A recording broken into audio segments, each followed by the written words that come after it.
পুলিশি অভিযানে উদ্ধার কোটি টাকার মাদক, আগ্নেয়াস্ত্র ও চোরাই মোটর বাইক। মালদা থানার পুলিশের পৃথক দুটি অভিযানে এই বড় সাফল্য মেলে বলে জানায় মালদা জেলা পুলিশ।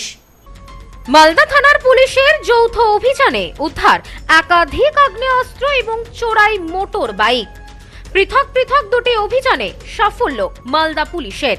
গোটা ঘটনায় চাঞ্চল্য ছড়িয়েছে এলাকায়। জানা গেছে, গোপন সূত্রে খবর পেয়ে কালিয়াচকের ইমাম জাগরির দক্ষিণ লক্ষ্মীপুর এলাকায় গোপন ডেরায় হানা দেয় পুলিশ। এলাকার শাহাদাত শেখের বাড়ি থেকে 3 কেজির বেশি মাদক তৈরির কাঁচামাল এবং 327 গ্রাম তৈরি হওয়া ব্রাউন সুগার বাজেয়াপ্ত করা হয়। একই সঙ্গে তল্লাশিতে ওই বাড়ি থেকে উদ্ধার হয় দুটি 7mm পিস্তল, দুটি ম্যাগাজিন এবং 4 রাউন্ড কার্তুজ।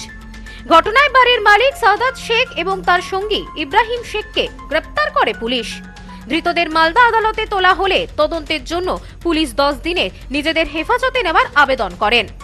পাশাপাশি রাতে গোপন সূত্রে খবর পেয়ে চোরাই মোটর বাইক চক্রের খোঁজে ইংরেজ বাজারে রাজ্য সড়কের ধারে একটি ধাবার কাছে অভিযান চালায় পুলিশ। পুলিশের অভিযানে রাজিকুল ইসলাম, তৌফিক শেখ এবং আমির শেখ নামে 3 জনকে গ্রেপ্তার করা হয়। পুলিশ সূত্রে জানা গেছে, পালানোর চেষ্টা করার সময় ধাওয়া করে তাদেরকে ধরে ফেলে পুলিশ। তাদের কাছ থেকে উদ্ধার হয়েছে দুটি চোরাই মোটর বাইক। এর মধ্যে একটি মোটর বাইক বিহার থেকে চুরি করে আনা হয়েছিল বলে পুলিশের জেরায় জানান ধৃতরা। পুলিশি জেরায় তারা আরো জানায়, আরো 3 থেকে 4টি মোটর বাইক চুরি করে ইতিমধ্যেই তা আলাদা আলাদা করে বিক্রি করে দিয়েছে। ইতিমধ্যেই ঘটনা তদন্ত শুরু হয়েছে। এই চক্রের সঙ্গে বাংলাদেশে দুষ্কৃতীদের কোনো যোগাযোগ রয়েছে কিনা তাও খতিয়ে দেখা হচ্ছে পুলিশের পক্ষ থেকে। এই বিষয়ে মালদা পুলিশ সুপার অনুপম সিং বলেন, ম্যাজিস্ট্রেটের উপস্থিতিতে তল্লাশি অভিযান চালিয়ে গ্রেপ্তার করা হয়েছে 2 জনকে। ঘটনায় উদ্ধার হওয়া মাদকের বাজার মূল্য প্রায় 1 কোটি টাকা। কোথা থেকে কি উদ্দেশ্যে এত পরিমাণ মাদক এবং অস্ত্র মজুত করে রাখা হয়েছিল, কি উদ্দেশ্য ছিল তা জানতে ইতিমধ্যে ঘটনা তদন্ত শুরু হয়েছে। ওখানে এক লোকের বাড়ি আছে শাহাদাত শেখ, ওনার বাড়িতে কিছু ব্রাউন সুগার রাখা আছে। ওই ইনফরমেশন ওয়ার্কআউট করার জন্য কালিয়াচক পিএস থেকে অফিসার অ্যান্ড ফোর্স ওখানে পৌঁছেছে। পৌঁছানোর পরে ওখানে 2 লোক পাওয়া গেছে, শাহাদাত শেখ যার বয়স আছে 25 বয়স, আর এক আছে ইব্রাহিম শেখ যার বয়স আছে ওরও 25 বয়স আছে। তারপরে ওখানে জয়েন্ট ম্যাজিস্ট্রেট भी ছিলেন।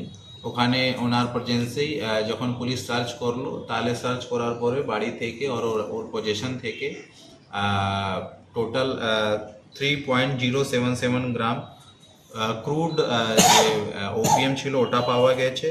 327 গ্রাম রেডিমেড ব্রাউন সুগার পাওয়া গেছে। 2টা আপনারা দেখতে পাচ্ছেন 7mm ইলিগাল ফায়ার আর্মস পাওয়া গেছে। 2টা ম্যাগাজিন পাওয়া গেছে আর 4 রাউন্ড গুলি পাওয়া গেছে। ওনাদেরকে প্রপার লিগাল প্রসিজারে আমরা অ্যারেস্ট করেছি। সব জিনিসপত্র আমরা সিজ করেছি। আজকে মাননীয় আদালতে আমরা পাঠাবো 10 দিন পুলিশ রিমান্ড নিয়ে। ভোটের শুরু থেকে মালদা ছিল হটস্পট। ভোটের পরে মালদাতে এত পরিমাণ অস্ত্র এবং মাদক উদ্ধার ঘিরে নতুন করে চাঞ্চল্য ছড়িয়েছে। Bureau report, news no man's land, Malda. Sampriti guest house, hotel and restaurant. সমস্ত আধুনিক সুবিধাযুক্ত AC double bedroom, standard double bedroom, twin bedroom, deluxe double bedroom. আমাদের হোটেলেই রয়েছে বাঙালির খাবার সহ মাল্টি কুইজিন রেস্টুরেন্ট। শহরের মধ্যে অথচ সম্পূর্ণ নিরাপদ পরিবেশে থাকা খাওয়ার একমাত্র ঠিকানা Sampriti guest house, hotel and restaurant, Chakdah road, টবাজার, বনগাঁ। ফোন 03215257603।